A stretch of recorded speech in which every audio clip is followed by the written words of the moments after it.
Hi everybody, Anna and Andy here. Just before this week's show, we have a little announcement to make, which is that our colleagues, Jack and Manu, have started their own podcast, which is about food, and it's called Lunchbox Envy. Yes, they have, and it's spicy, it's salty, it's saucy, it's sweet. It's sweet. It's vinegary. It's great. It's a food-based podcast, jam-packed with really amazing, interesting facts about food that, I didn't know. We've been researching for 10 years why our own babies don't just drink our blood. Do you want to know the answer to that?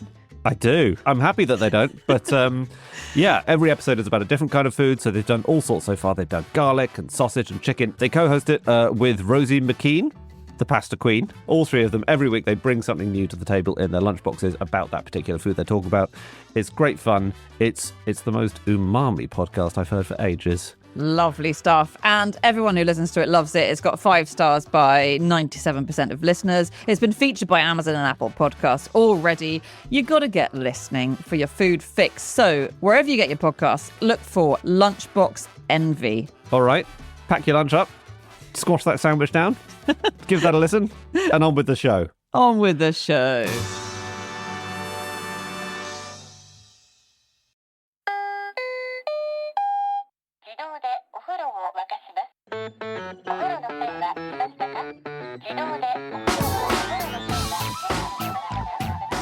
Hello and welcome to another episode of No Such Thing as a Fish, a weekly podcast coming to you from the QI offices in Holborn.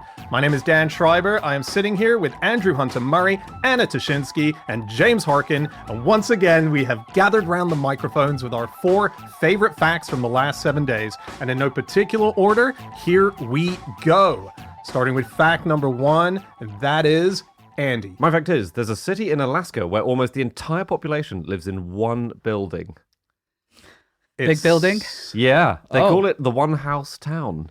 Very good. Very clever. Yes. Very good. Yeah, I thought it was everyone. It turns out there's another tiny block of flats nearby where there's a little bit of overspill, which is so annoying. And if the city of Whittier, Alaska, could shut that down, so just one building, it would be a much better fact. Do we know who is it? The sort of the social rejects who live in the smaller building, Almost the people certainly. who've pissed somebody off? Actually, I found a few people who live in that second building. One of them is the mayor.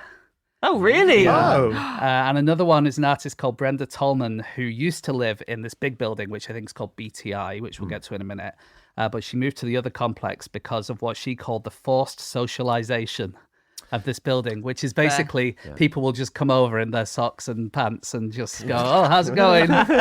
It is pretty amazing because there's about 300 people that live in this building. So that's your teachers, that's law enforcement, that's the grocers. And they do literally just, if they want to hang out, just stay in the elevator. You're bound to bump into everyone because that's your social life. And that's why I'm afraid of lifts. Yeah. No, but rush hour in the morning is when there's a queue for every lift in the building because everyone's getting to work. And the only way is up and down. That's right. Yes. And work is in the building, right? Like the doctors and the shops and the school and everything Post you need. office. The school isn't in the building. The school is another, it's on the other side of the road. I don't know if you've been on Google Maps and had a look at the whole area. Yes, because don't you get to it by a tunnel, actually? Yeah, so you have to go down in that building to the bottom floor, to the basement, and then you go in the little tunnel and you get to the school. I half count that. Yeah. You know? And Yeah, if you don't have to go outside. Yeah. And it does sound like the school times were changed because of what Andy just said, the congestion in the elevator. You couldn't get all the kids to school in time. So they had to, everything is moved around the elevator service, basically. I've got a slight quibble. We say that they're all living in one building. Yeah. I would argue it's 3 buildings. Uh-oh. Okay. Oh, because it's a sort of 3-tower thing, but they're joined together. Exactly. So there's actually a 20 centimeter space between 3 separate buildings for earthquake purposes. So they needed for it to have sway because it see. survived one of the greatest, most powerful earthquakes, a 9.2er. It survived. But are they joined together? Well, there's a few platings. Yes, they are. There's a few platings. They're joined together. Quibble retracted. Thank you. Quibble denied. And the history of it is very cool. This place was developed in the Second World War as a military harbour, basically, and a logistics base, because it's in Alaska, so it's quite near Russia, quite near Japan, and Japan actually occupied a little bit of Alaska in the Second World War. Quite near is a bit of a stretch, but you know what I mean. Relatively. It's a good bit for Japan to try and invade if they're going to go for it. So 2 buildings were built in the town. This is opened in 1957, the BTI Tower. And they planned loads more, but they only built 2 in the end. And the other one is abandoned now, and it's just sitting there next to the one house town. And it's so creepy. Like it was a military base, and it was quite secret. And they had all sorts of stuff in it. The and Buckner Building. The Buckner Building, exactly. And it had a theatre and a bowling alley and a library and a barber shop and a church and a rifle range. It was lovely. And then it was very quickly abandoned because it was damaged by this earthquake in 1964, the big Alaska earthquake. Sometimes people break in and ski through the corridors of that building. Cool. Oh, Apparently, wow. Very weird. Apparently one of the hazards. Hibernating bears is the issue in that one. So wow. cool. Amazing. It is very snowy there, isn't it? Which maybe you'd expect from Alaska generally, but I think it gets 1,000 times more snow than the US average, which obviously a lot of the US doesn't get very much snow at all. So That's a lot, though. That is a lot. yes, but also nicely, it's named Whittier, as you said, and it's sort of named after this poet called John Greenleaf Whittier. And well, a glacier nearby was named after him, and then it was named after the glacier. Okay. And his most famous work was about snow. I think it was called Snowed In by coincidence. Oh, So there you go. That's pretty cool. that is very cool. I found a Reddit which had an Ask Me Anything by someone who lived in this building, a guy called Spankadelic. Oh, yeah. Imagine you're locked in a building and that's one of your neighbours. I would more be worried about having the next door flat to him, trying to get it sleep at night. Keep it down a bit, please, Spankadelic. So Spankadelic said, I lived in Whittier AK in a building which housed the entire town of 200 people. Ask Me Anything. A Rainy Sunbun said, so what about the sex lives? Is it mostly families who live there? I'd imagine everyone is just having sex with everyone. To which Spankadelic replied, it was mostly families and really old people, so no, it was not like that at all. Yeah. And then Hardspank916. What? This is a normal Reddit thread. It's not some kind of weird layer of Reddit. Is this a relation or? Hardspank said, isn't Alaska AL and Arkansas AK? To which Spankadelic replied, nope. Understandable mistake, though. Nice username. That was the entire interesting bits of Wow. Reddit. One of the most fascinating things about people living in this building is if they want to go to the major local town, Anchorage, you can only get to it via this tunnel, the Anton Anderson Memorial Tunnel. It's 4 kilometers long.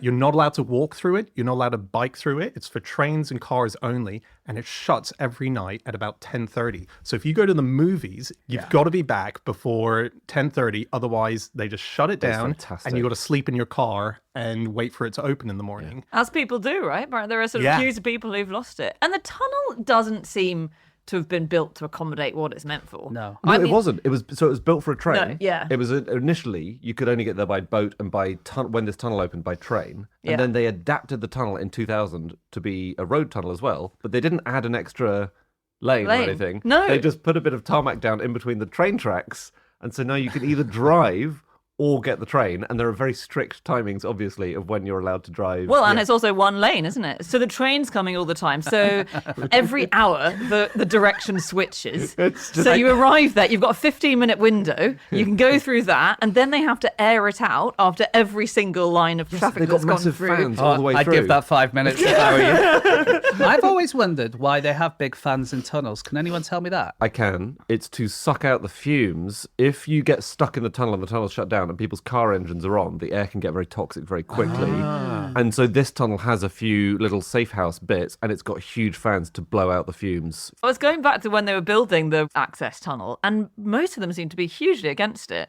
There was a Yeah. lot of protest because they prided themselves on being this place you could not access by road. You know, we're on our own here. We don't want you. It was famous as like the real middle of nowhere city, wasn't it? And I think quite a lot of people moved there because they wanted to get away from it all. Yeah. I think you kind of hear stories of people who lived there who said, yeah, you know, I was having a bad time in LA and I decided to come here instead, kind of thing. That earthquake in 1964, Oh, yeah. which trashed the other building and which the main building survived, that sounds extraordinary. As in, it was a lot of Alaska it hit. About 140 people were killed by it. I think it was the second largest earthquake in recorded history. Yeah. And it was on Good Friday, 1964. Some places got 30 feet higher because of the tectonic plates Because rattling the back. ground shifted up. Yeah. Jeez. Get Cool. this. It was so massive, some salmon could no longer jump up to their spawning grounds because the cliff they had to jump up had just gone 30 feet is a long way for a salmon. That's a way for a salmon. No one ever thinks about the salmon in earthquakes, do they? No. Wow, that's And there might be amazing. another one day. There's a receding glacier, which is 50 kilometers away, and that's destabilized a mountainside. And they think that mountain, if there's any earthquake, that mountain's going to slip and cause a tsunami. And even though it is 2 hours away by boat, this mountainside, it'll hit Whittier in about 20 minutes, the tsunami. Wow. Yikes. Yeah, so everyone in the tunnel. Yeah, and also the building's reaching its end of use date. Really, it's well, they keep saying structurally this might be, not for very long. Interesting. You know how it's on Prince William Sound? Yeah, Well, Prince William Sound. What is a sound? Sorry. Well, exactly. What the hell? What the F is a sound? I just Prince thought... William Sound is the one thing you'll never hear Prince Harry say. Strong. Yeah, so Prince William Sound is a very important piece of water. And we should say the reason the military base was put there is because it was the only non-freezing harbour. So it was really militarily important. So it doesn't freeze in the It winter. doesn't freeze over. Yeah, so it's the only place you could get boats to repel maybe a Japanese attack and get supplies over. But yeah, I was like, what is a sound? I'm going to do everyone the favour of telling you so you don't have to wonder next time someone bloody mentions it. It's actually not very well defined. It's there's a number of options. So a narrow passage of water between a mainland and an inland, or like a recessed bit of ocean, which I guess is what we all imagine.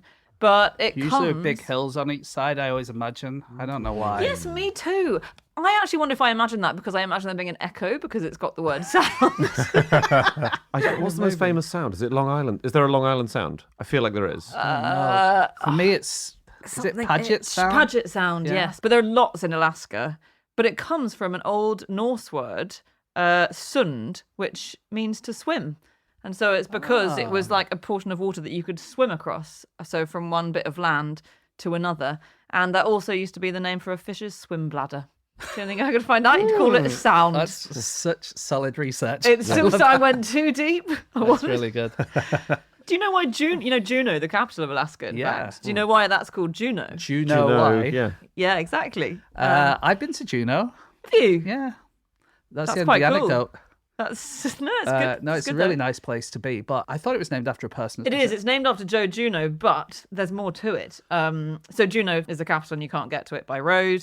You can only get by boat or plane. And named after Joe Juneau because it was founded by him and Richard Harris. I don't think the actor who played Dumbledore because it was in the 1880s. And because they found gold there, and then a whole bunch of other people like flocked there to find gold. A guy called Rockwell took over, and it was originally called Harrisburg after Richard Harris because Juneau was French Canadian, so couldn't write English. So Harris was just like, well, I'll just write down my name then. Yes. But then there was a winter in 1881 where all the leading figures in the area left for winter to do other stuff, except Joe Juneau, who was a man's man and kind of a really fun guy. He stayed with all the miners. And he spent the entire winter in the saloons buying them all drinks throughout the winter. So at the end of that winter, the miners all took a vote amongst themselves to change the name to Juneau. Wow. That is cool. I've been to one of those very old saloons in the middle of town. Have you? Yeah, and they have, I don't think I've said this before, they have sawdust on the floor. Do you know why they have sawdust on the floor? To soak up spit and urine. Is that not genuinely why? And vomit. Yeah, that's what people are doing. They don't have any toilets, and when you ask them, they say, "I'll just go there. It's fine." It's a litter tray based system. It's actually all guinea pigs that live there, we should mention. Oh, so you don't... If you want a drink, there's just a huge bottle upside down.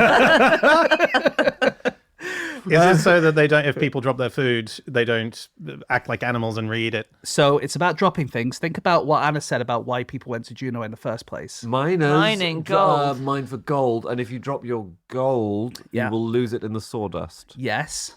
And then what does the owner do? Then the at barman end of the gets day? to sweep it up at the end of the day. Sweeps it all and- up, puts it in a big barrel. The sawdust floats on top of the barrel, but the gold goes to the bottom. And he Brilliant. has to take it out. Brilliant. Isn't that cool? true? That's true, yeah. That's great. That's very cool. That's Do you really know, good. there are actually, I said there are two ways. There are three ways to get into Juneau. boat. what do you think they are? Boat. So we've got boat and plane. Yep, boat, plane. I know there's no roads that go in because I was told that if you want to borrow someone's car, you can just ask them and they'll just let you borrow it because they know You can't you join anywhere. So good. I was told that. I never tried it, but yeah. You can still total it, can't you? So it's not. It's boat. It's air. Yeah. There's no road, so it's tunnel. I'll give you a clue. It's not. It's sort of tunnel. It's a canal. Okay. But this is just a trick question. What kind of canal? Narrowboat canal. A birth canal. You know what? I should be annoyed about that question, but I really like it. You could be born there.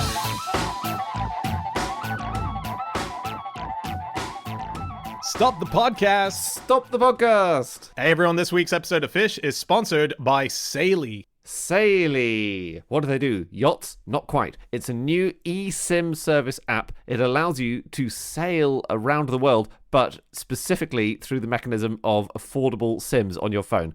Dan, I don't know if you've ever been overseas. Andy, I've been many times overseas with you specifically. Oh, yeah. You will know, Dan, the difference a local SIM card can make. And Saloon provide an eSIM, an internet connection wherever you travel that you only need to download once. So no matter what county of the UK we're in, or even what country of the world we're in, you can get a regional plan and a SIM which allows you to get online quickly and conveniently. That's right. As Andy says, I do get lost when I'm overseas, and then I suffer from a thing called data roaming anxiety. I don't want to turn it on. How much am I spending? Am I going to lose thousands of pounds? I'm jumping from Wi-Fi to Wi-Fi, trying to sneak into cafes. It doesn't work. I don't need that. You don't need that. What you need is eSIM to get rid of all that pain, and it will protect your privacy. It'll give you 24/7 support if you need it, and a full refund if your device isn't eSIM compatible. That's right. You can stay connected. You can save time. All you have to do, you have to download an app, you have to buy the plan, you install the eSIM. That is it. It's really easy. That's right. And if you want to get an exclusive 15% discount on your Saloon eSIM data plan, all you do is download the app and use the code FISH at checkout. That's right. Just go to Saloon, download the Saloon app, Saily, Saloon, and use the code FISH at the checkout, and you'll get 15% off. That's more than a tithe. I don't know what that means, but on with the podcast. On with the show. Okay, it is time for fact number 2, and that is James. Okay, my fact this week is that the earliest known kid's birthday party included the sacrifice of a sheep. When was this? This was during the reign of King Lugalander in a city called Lagash, which was in ancient Sumer. And the reason we know about it is because there are cuneiform tablets which describe it. And there's a historian called Vladimir Emelianov at St. Petersburg University who studied these tablets. And he found that there is a mention of celebrating the births of the ruler's children. And when they celebrated the birthdays, they sacrificed an animal and shared it with their deceased ancestors. So in a range of party bags that were left on the tomb. Yeah. you get a blower, a hat, liver.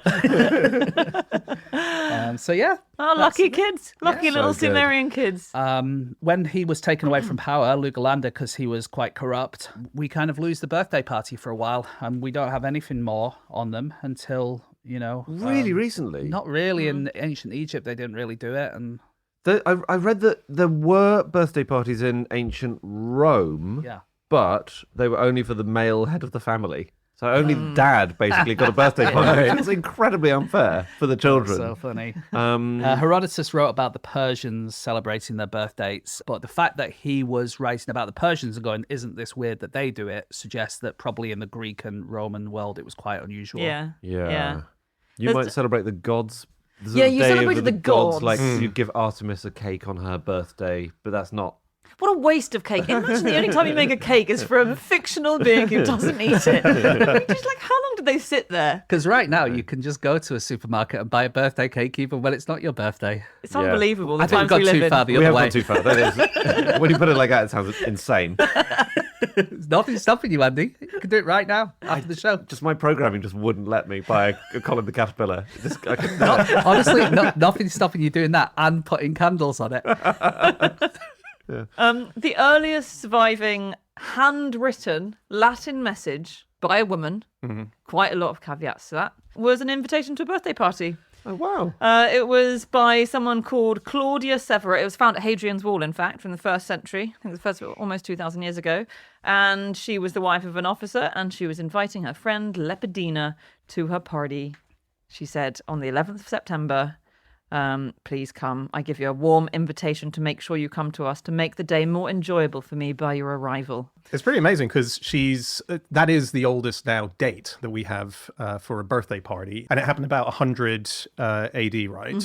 But on top of it, it's September the 11th is the birthday party. We can't necessarily assume that was her actual birthday, but that's when the party was. Oh, it might have been the weekend. It might have been the weekend, exactly. Yeah. You have You can't, I don't want to assume. And everyone at the party will have asked it in Latin. Is it today? And she'll have said, no, it was Thursday.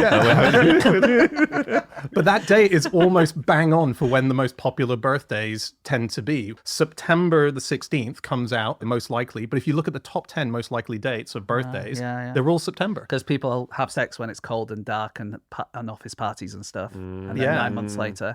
But so that's the birthday of the birthday, isn't it, really? Exactly. But unfortunately, it's September 11th. So I don't think we could really throw a massive party. No, for the world. In Europe, I think you wouldn't have birthdays until the 19th century was sort of like proper birthday parties. Not really. And there are loads of theories as to why. So in the 19th century, everyone had 18 children and it's exhausting celebrating them all. When that started to come down a bit, and you've got 2 or 3 children, you think, okay, fine, we can do birthdays now. Do you think that's why? Was one theory, yeah. And also there's a big change because it used to be name days. So I love this. Every day used to be, or every common name would have a day. And it's normally a saint's day. So St. James's Day or St. Anna's Still Day. that in some countries. Yeah, I in think Greece, really sure, Christian like, people. Yeah. My brother-in-law is Greek and he celebrates his name day. There you go. And so I think the theory is everyone knows, it's St. Christopher's Day. So if your name is Christopher, you get a lot more attention from strangers. They say, or people who know your name but don't know much about you. They say, happy St. Christopher's Day, it's your name day. So you get more kind of general attention. Actually, I've just remembered we did that at primary school. Really? Yeah. Really? Our name day. days. Yeah. Catholic school? Went to a Catholic school, There yeah. we go. We'd all have a name day, wouldn't we? With our 4 names. Yeah, we would. Yes, and there are rare names, obviously. If your name is really unusual, I can't think of any unusual names Couldn't now. think of one, could you? Couldn't think of one. Cersei, brilliant. If your name is Cersei, there is a tradition in some places like Latvia where the 22nd of May is the name day for people who don't have a name day good. in a normal calendar. Oh, that's nice. And the church hated birthdays when they were being brought in. Pagan, innit? It's pagan. Yeah. Name days is saintly. That's proper. Yeah. And birthdays were a bit... ugh. Another reason they came in kind of Industrial Revolution time is because dates and times became important, whereas they didn't used to be.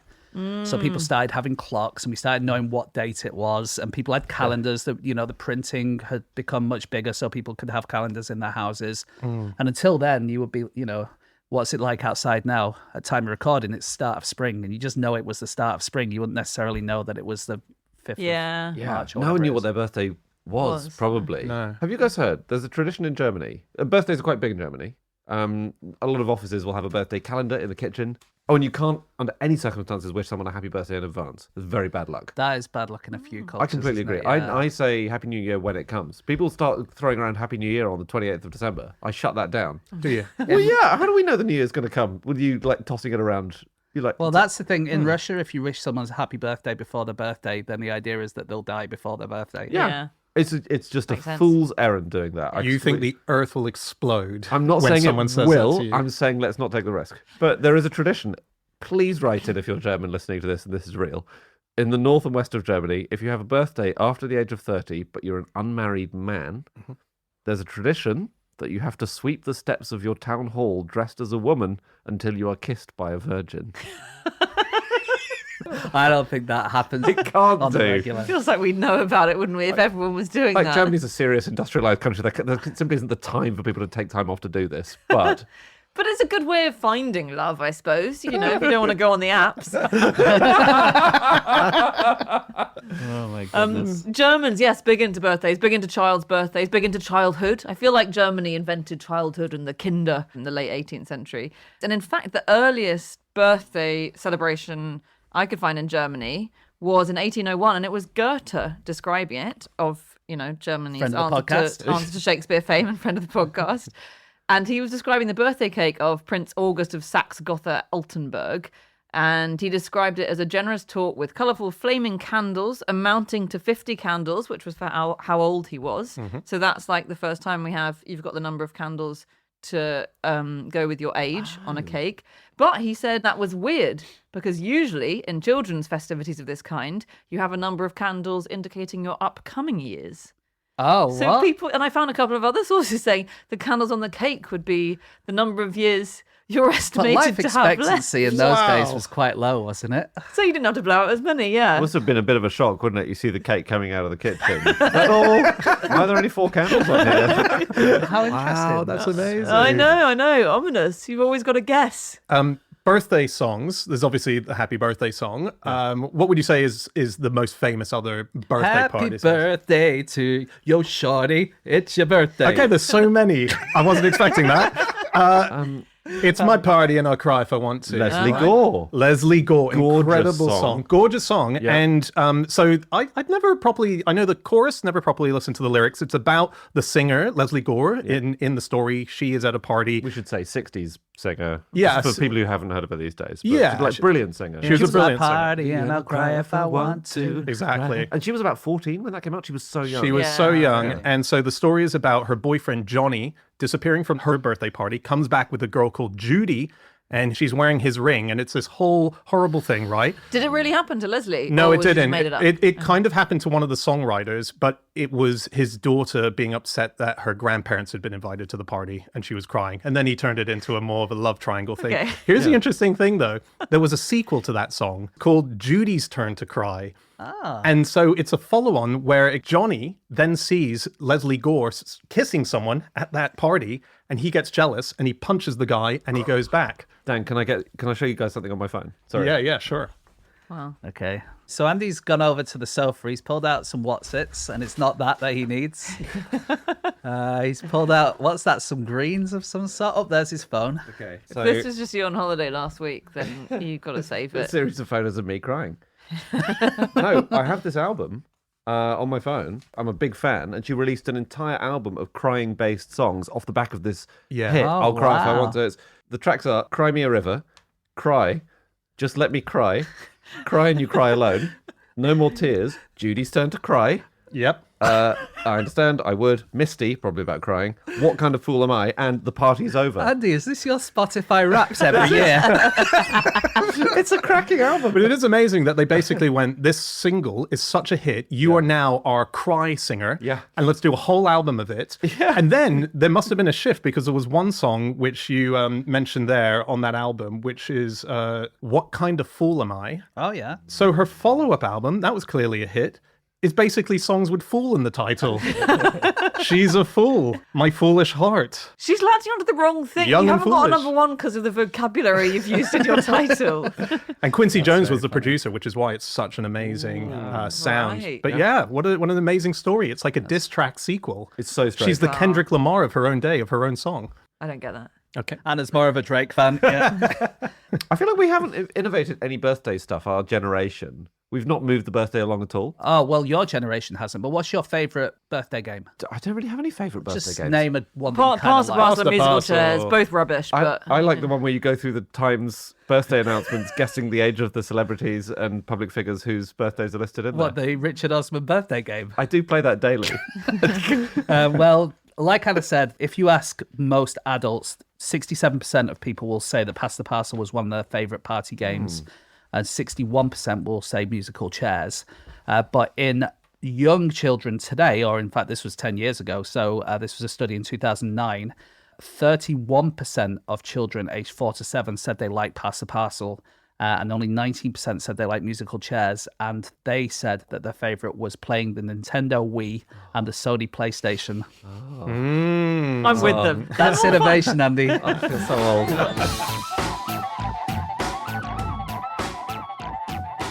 Okay, it is time for fact number 3, and that is Anna. My fact this week is that saffron was invented by humans. Okay. I thought this was really interesting. I didn't know that saffron is in the very expensive spice that we can eat. Cannot grow in the wild at all. It cannot reproduce without humans intervening. So it's all propagated, harvested manually. And that's been the case for thousands of years. And there's no wild equivalent. There's something that people call wild saffron, which we think maybe it originally came from a mutation of that. But basically, about 4,000 years ago, maybe in Crete, maybe in Persia, some people, I guess, found a mutated wild crocus and then tried hand breeding it with another one, and it came up with saffron. And then since then, for 4,000 years, we've been having to hand pollinate or hand So breed it doesn't saffron. make seeds. Is that the thing? It doesn't make seeds, yes. So it all has to be propagated with the bulb, which Yeah. blossoms into lots of little bits underground. It's called a corm, isn't corm, it? yes. It's like a bulb, but it's basically it's very similar to a bulb. And they grow little offshoots, Yeah. and you just pinch those off for replanting. But yeah, is this why it's so expensive? Saffron? Yes, yeah, it's quite labour intensive, isn't it? Having to dig up every saffron bit, pluck some corms off, replant them. And also because you need a lot of flowers to get not much saffron, right? Oh, shed loads. Each one grows 3 of these little bits, which are basically the stigma, the stigma of the female bit of a plant. That's what the red threads are. Yeah. Each one has 3 of them. It needs 200,000 flowers to produce 1 kilogram of dried saffron threads. And 200,000 flowers is the same as the entire number of flowers used at the World Cup of Florists in Manchester in 2023. That puts it into perspective. Well, it was the 100th year of the competition, which you don't need to tell me, James. And of course, like being a World Cup, the Germans won. Oh, really? Yeah. It's an amazing process. It's so weird and very time consuming. So you hand pick the flowers, and then you pick out the 3 bright red threads. Yeah. And then you dry them out, and then they lose about 80% of their weight in the drying process. So you've got almost nothing left of them. And then you press those threads into a cake, I believe, or you can do, to pack it. Oh, right, for storage purposes. But quite often you'll just buy them. If you go to a souk in Morocco or something, there'll just be a little sort of, it's almost like a petri dish with them in. Yeah. Have you heard of bastard saffron? Oh. No. Bastard saffron is fake saffron, which obviously is very profitable because you're selling it, even if you're selling it cheaper than saffron. Mm-hmm. It can be ground petals of calendula or safflower, so they look a bit similar, I suppose. Mm-hmm. Maybe you add in some beef fibers or bits of Brazil nuts, also quite expensive actually. Yes. Beef and Brazil nuts, that is not cheap. And then you store it in a damp location and it gains a bit of weight, sort of absorbs a bit of water from the air. It does end Does up it looking... taste like saffron? You wouldn't have thought beef fibres are contributing to the saffron No, flavour. you're being swizzed. Yeah. Really? But Pliny recommends 2 methods to identify whether or not something's real saffron. Mm-hmm. One, you press the threads, and if they crackle, then it's not saffron. Mm-hmm. And secondly, you touch it on your face, and if it is saffron, it'll sting you a tiny bit. And is this true? Yeah. You have said it as though this is how to He do also it. said it was an aphrodisiac. Is it not?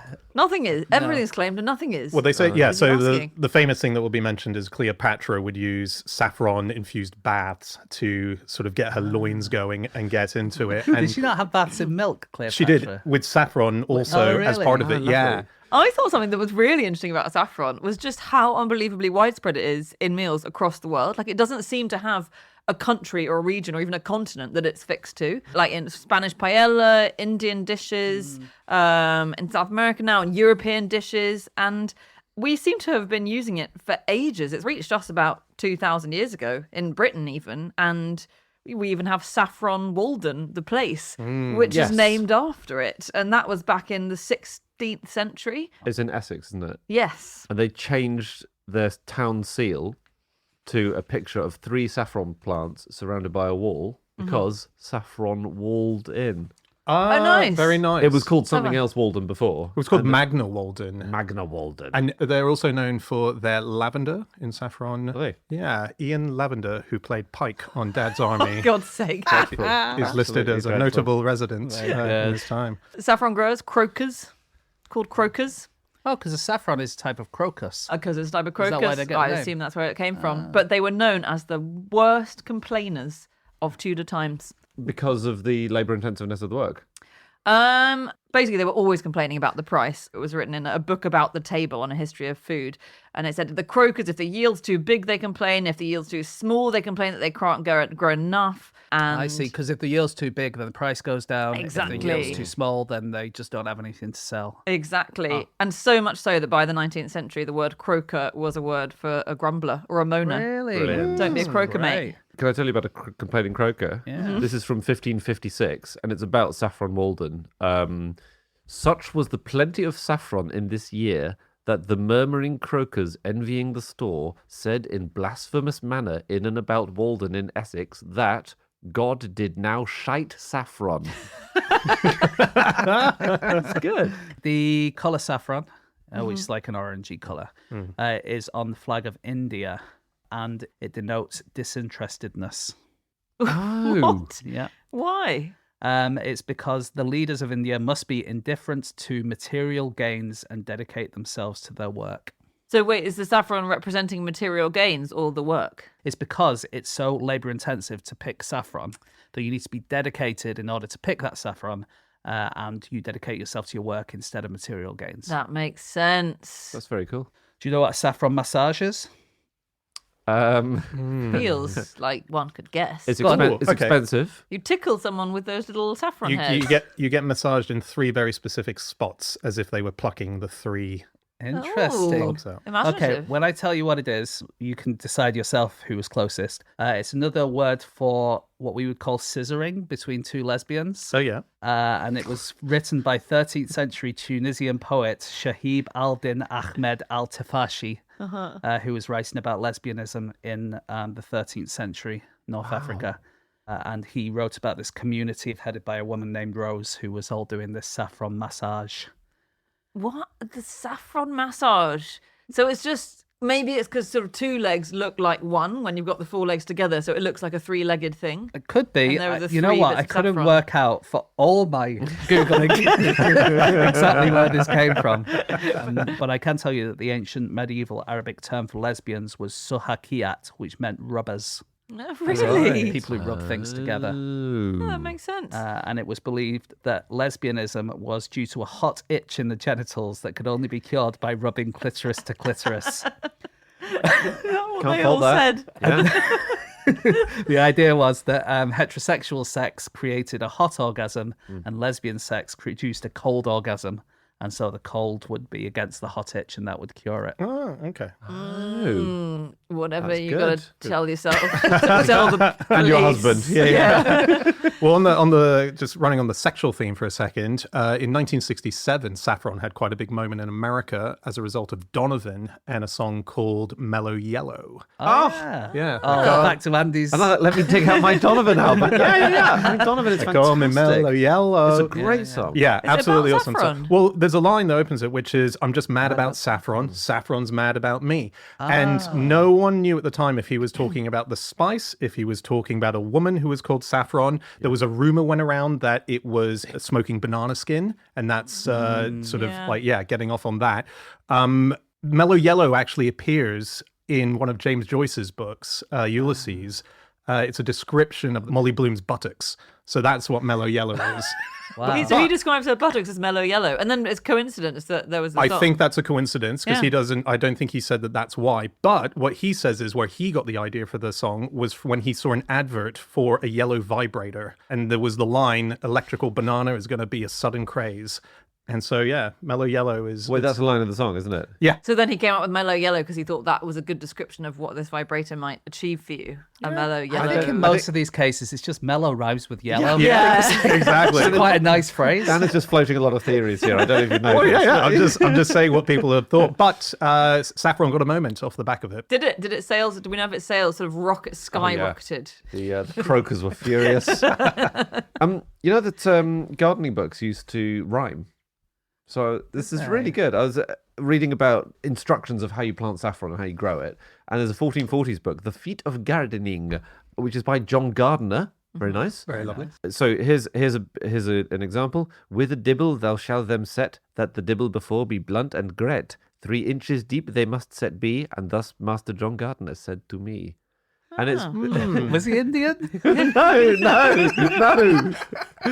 What was that accent? It was such a weird It one. was old So you're Old timey. English. It was old English. Chaucerian. Yeah. So God. you put your dibber in the ground, which makes a hole. It's like a long stick, right? Yeah, and it has to be 3 inches. And basically, it's for people who are not literate to remember gardening instructions That's better.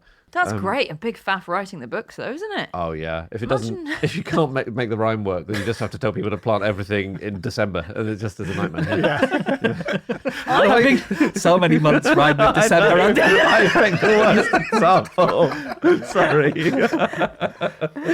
That's the worst gardening writer. 15th century Monty Don. I can't think of a rhyme for November. Is that why no oranges were grown in that period as well? Yeah. Uses of saffron in the old days. Saffron in breast milk is good for eye complaints.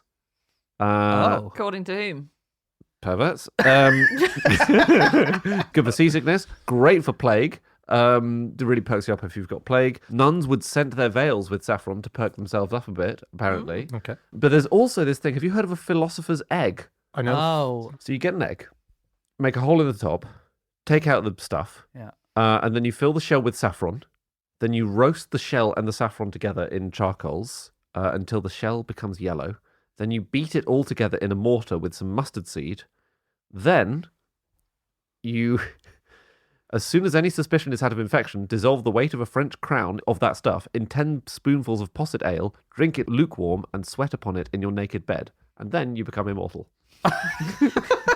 Isn't that good? That's good. Is the idea that they just make it so complicated that if you die, they're like, oh, he just didn't do it right? Yeah, exactly. Yeah, he must have only used 9 spoonfuls of posset ale. In the rest Put one extra candle on his birthday. Ancient Egyptians used saffron. They used them in their head cones. I wasn't really familiar with these ancient Egyptian head cones, but they're very cool. Like a dunce's cap. It's sort of a more sexy version of a dunce's cap. What could be more sexy than a dunce's cap? Come on. Let's get in the corner of the room together. Okay. You face the wall. Let's not hear any more about your Catholic school days, James. That's what I say when I want the D. I'm referring to the letter on the cone. Yeah. This was head cones that were scented. So there are lots of images in tombs of people entering parties wearing these cones. Or you'd actually go to a party as an ancient Egyptian, if you're a posh one, and you'd be given a head cone, a bit like being given a cocktail or a canapé at the start. You'd be given a head cone which was made of ox tallow, which was a sort of wax, fatty wax, infused with saffron. And over the course of the evening, the heat of your body would melt it gradually. And as it ran down your face, you'd emit the scent of saffron. It's so weird. It's incredible. That's bizarre. Delicious. I've never heard of that before. Who doesn't like the smell of beef dripping? Come on. I mean, I'm from the north, so obviously I do like that. But And that's who they were targeting, people from Bolton. And everyone gets one. Everyone at the party, I think, gets one. Yeah, you'd have a servant come up and pop I'm sorry, one on your head. I'm doing non-beefy January, I'm afraid. So. You have a vegan cone.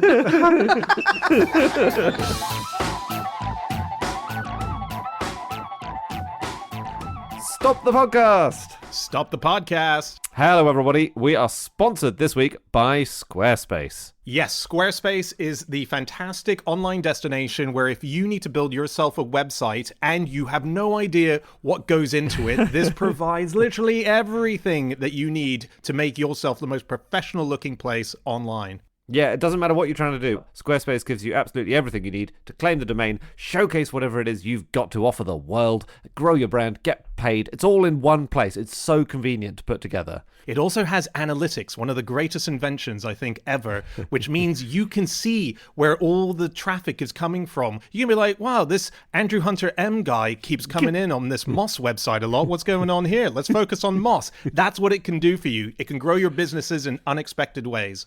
It's true. Dan is a huge analytics nerd. All the design is really cutting edge. It looks beautiful. They have an AI enhanced website builder, so you can get a really customized website in not too many steps. There are SEO tools. There are ways that you can showcase videos. There are ways you can fundraise on your website.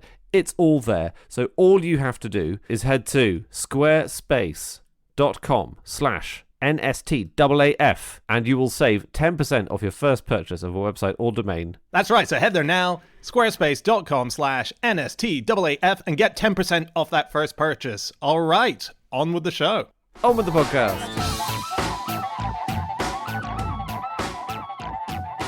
Okay, it is time for our final fact of the show, and that is my fact. My fact this week is that in order to achieve tears in a scene, actors are often shot in the face with a crying stick.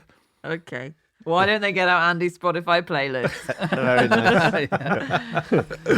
So I saw this in quite a few places now where it's a behind-the-scenes trick of the trade, whereby if an actor needs to cry in a scene, but they can't force themselves to bring up real tears, you have a few methods available to you, one of which is this crying stick, which you point at the eye of someone and you go, and you blow a sort of methanol odor into their eye. Menthol. Sorry. Menthol. Methanol would be...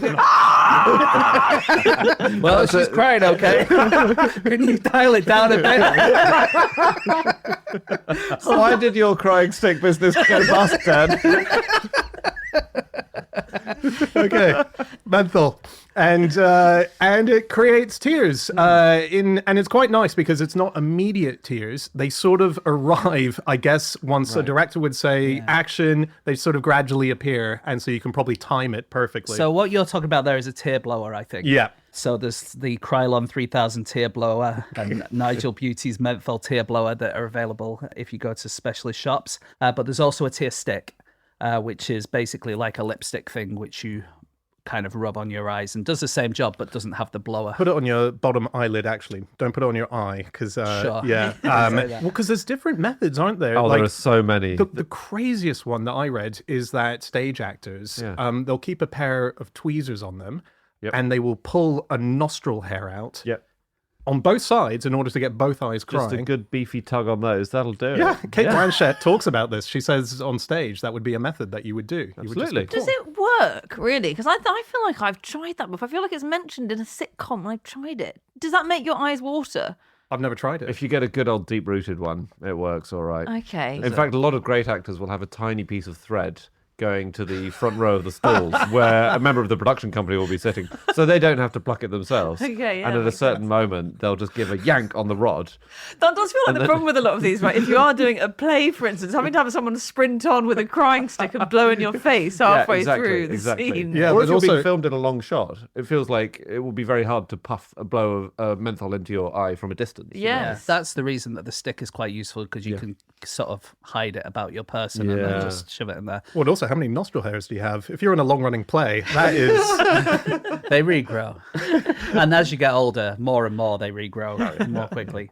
My friend Eva, who's an actor, she said that she had a friend who would ask you to list anything bad that had happened to you in your life, and they would read it and they would use that to make them cry. They'd read it to the person who created the list. No, they would think about the bad things that had happened to you. So if you and I are in a scene and I want to cry, I think about the bad things that have happened to you, and that will make me cry. What? Well, that's very empathetic It's of you, very isn't empathetic. I would only laugh if I hear about bad things happening to other people. Like, that's sounds like a you problem, you know? And then you're crying with laughter. Yes. Because quite a common thing is you think about a bad thing that's happened to you. Right? Yeah. Probably the most common way of doing it. That's the Stanislavski way of doing it. Right, but for someone else to tell you the bad things that have happened to them. Or there's a thing where you put, if I'm acting in a scene with you, Dan, I will put you in a scene from my life, if you know what I mean. Like, I'll imagine someone telling me that they're ill, and then I'll think, okay, I'll sort of recast you as that person in my life. Imagine someone walking in with one candle on Dan's birthday cake. Yeah, exactly. There are some things that I just can't believe work. The Toronto Film School website has a few tips, and I tried the only one that was low effort, the yawning method. Which was take a deep breath and slowly exhale while faking a yawn, but keep your lips tightly pursed, which is where it becomes a bit more hard. And then focus the yawn in the back of your throat like you're trying to swallow your sadness, which I found very difficult and hurt my throat quite a lot. Okay, so I've just yawned and my eyes are watering a bit. Yeah, my eyes are watered as well. Guys, you've actually done quite well. But there's no tear coming out, but they are watering. No, that's good. I'm but convinced. for on camera, you want a bit of, that subtle. Yeah, that feels like, I'm now having to wipe my eyes. You are properly crying. Yeah. You okay? Jesus. I was thinking about something bad that happened to me.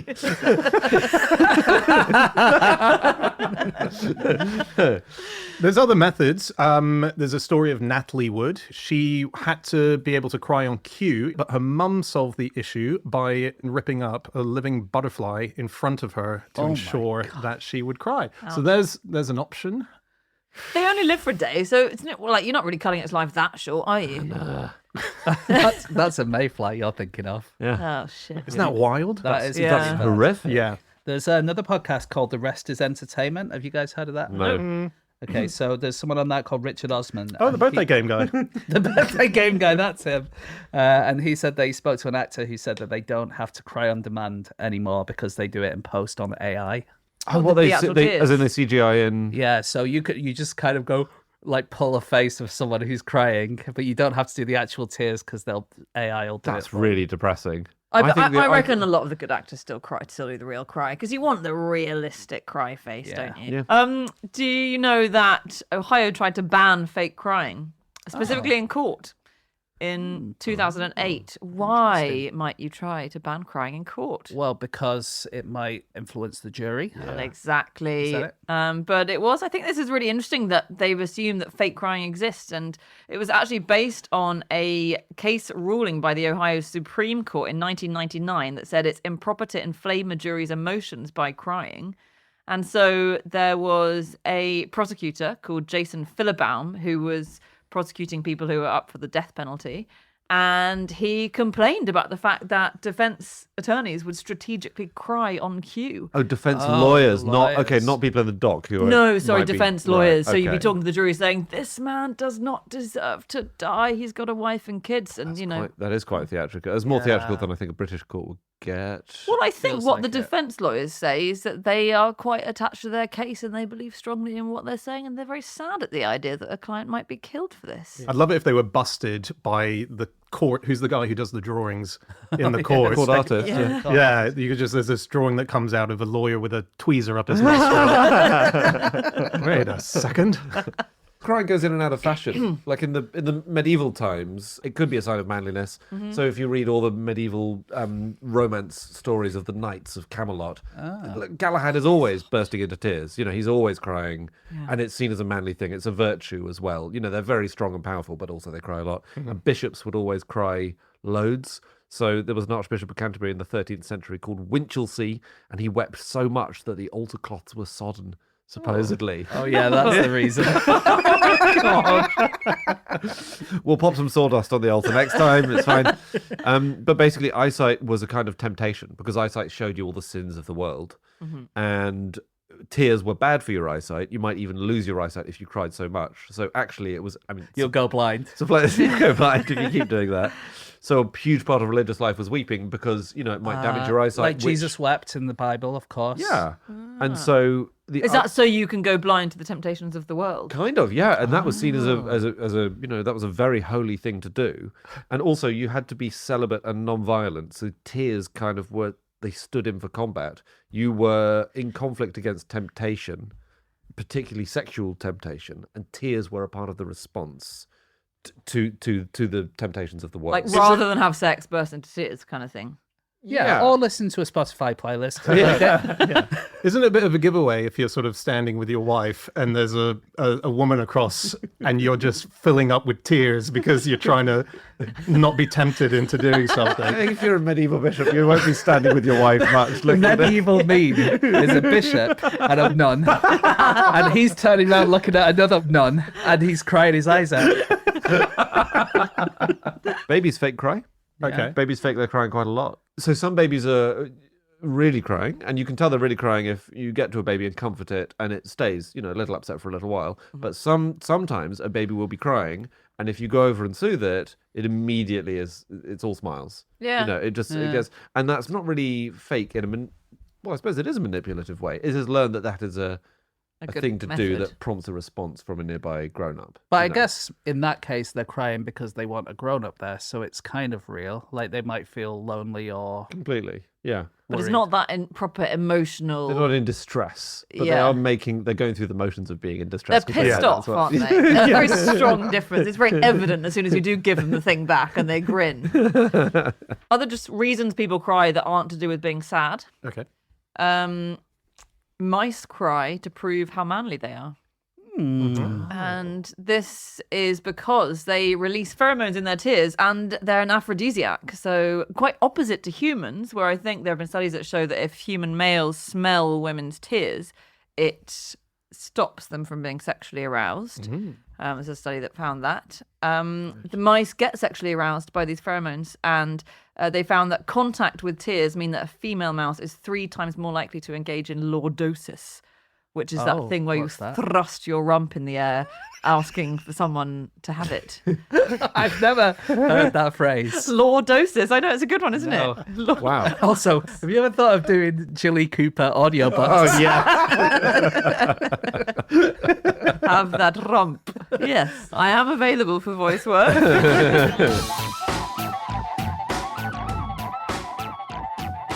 Okay, that's it. That is all of our facts. Thank you so much for listening. If you'd like to get in contact with any of us about the things that we have said over the course of this podcast, we can all be found on various social media accounts. I'm on Instagram at @Schreiberland. James? My Instagram is no such thing as James Harkin.